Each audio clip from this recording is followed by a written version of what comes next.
수사 대상인 사람이 대사에 임명된 것도 이례적일 뿐만 아니라 또 출국 금지된 자를 출국 금지된 사실 자체를 몰랐다. 예. 법무부 인사검증관에서 놓쳤다. 예. 대통령실은 출국 금지된 사실을 몰랐다. 예. 이건요. 청와대 참모들, 법무부 참모들 다 잘라야 돼요. 대통령을 제대로 모시고 있지도 못할 뿐더러 그걸 다 모르는 상황 속에서 대사를 임명했다는 거 아니겠어요? 그러니까 수사 사항이니까 알 수 없었다 이런 설명도 있었던 것 같은데. 아니 그게 지금 보면은 현재 군대 가 있는 우리 장병들이 결국은 이 어떤 동료 장병이 이 벌어진 사건에 대해서 예. 이제 어떻게 이제 수사가 되고 책임자에 대한 처벌이 어떻게 이루어지는가에 대해서 굉장히 좀 민감하게 바라보는 사안이 있거든요.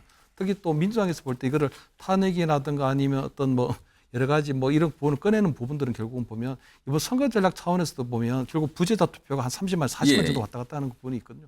분명히 말씀드릴 수 있는 것은 장관을 포함하여 그 누구도 특정인을 제외하라거나 특정인들만 포함하라고 지시한 사실이 없으며 해병대 사령관이 장관의 이첩 보류 지시를 수사단장에게 명확하게 지시했다는 것입니다.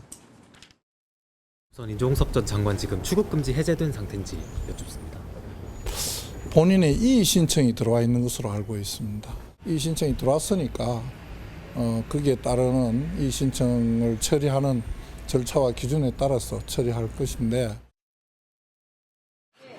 펜스가 쳐져 있습니다. 앞에 서줘요.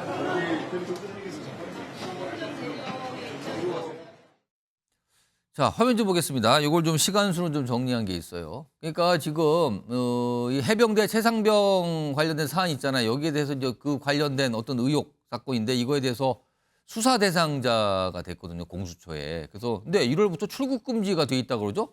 그런데 그 과중에 호주 대사로 임명이 됩니다. 그리고 공수처에 출석해서 지난 7일 조사를 받고요. 다음 날 법무부는 출국 금지를 해제해요. 그리고 어제 호주로 갔습니다. 그러니까 이게 논란이 된 건데 요거요. 정기랑 교수님 일단 수사 대상자인데 대사로 임명이 됐다는 부분 그것도 하나 더 논란이 됐고요. 그리고 그러면 대사로 임명할 때는 이제 검증을 하잖아요. 인사 검증을. 근데 출국 금지인 상태를 모르고 검증을 했다라고 또 알려지고 있어요. 그걸 자체를 파악을 못했다. 두 가지 정도가 일단 처음에 논란이 됐었거든요. 이거 어떻게 좀 봐야 됩니까? 그러니까 수사 대상인 사람이 대사에 임명된 것도 이례적일 뿐만 아니라 또 출국 금지된 자를 출국 금지된 사실 자체를 몰랐다. 예. 법무부 인사검증관에서 놓쳤다. 예. 대통령실은 출국 금지된 사실을 몰랐다. 예. 이건요. 청와대 참모들, 법무부 참모들 다 잘라야 돼요. 대통령을 제대로 모시고 있지도 못할 뿐더러 그걸 다 모르는 상황 속에서 대사를 임명했다는 거 아니겠어요? 그러니까 수사 사항이니까 알 수 없었다 이런 설명도 있었던 것 같은데. 아니 그게 다 나와 있는 상황을 지금 뭐 이미 이종섭 장관 같은 경우는요. 국방부 장관 신분이지만 대통령실 수사 외압 의혹의 핵심 연결고리이고 또 어떤 외압 의혹의 당사자로 주목받고 있었어요. 있을 수가 없는 거죠. 자, 그런 차원에서 전혀 있을 수 없는 얘기를 하고 있는 거고요. 두 번째는요. 윤석열 정부의 태도입니다. 저는 젊은 해병대원의 이 억울한 죽음을 왜 진상규명하고 책임자를 처벌하면 될 일입니다. 근데 왜 핵심 피의자를 해외로 도피시키면서까지 이 사건을 권력형 사건으로 만들어가고 있는지 이해할 수 없습니다.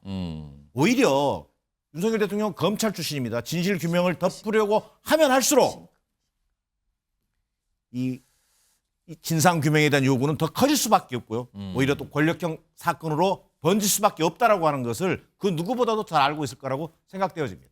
자, 그러면 이 사안과 관련해서요. 각각의 어떤 기관들 그리고 여야의 입장도 있거든요. 그럼 차례대로 보죠. 우선 첫 번째 보겠습니다.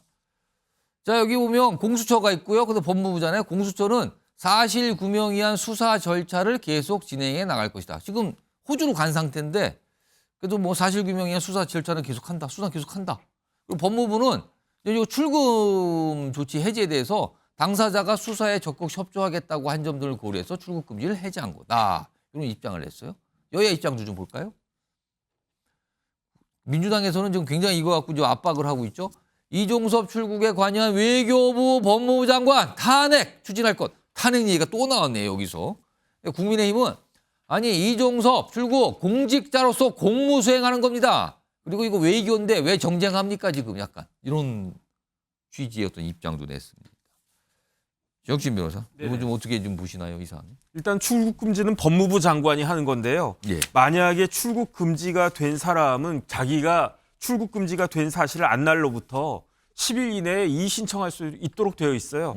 그런데 이게 범죄 수사 관련된 사항이었기 때문에 이종섭 이제 대사라고 했습니다. 이종섭 대사가 그 출금 사실을 모르고 있다가 뒤늦게 알게 된 거죠. 알자마자 이의 신청을 갖다가 하니까 예. 장관이 그 위원회에다가 회부해가지고 법무부 장관이 그러니까 보니까 이제 출금 사유가 없거나 출국 금지에 필요가 없다라고 인정이 되면은 출국 금지를 해제하도록 되어 있거든요. 예. 그 절차에 따라서 법대로 해제를 했다라고 지금 박성재 법무부 장관은 이야기하는 건데 제가 봤을 때 제일 큰 문제는요.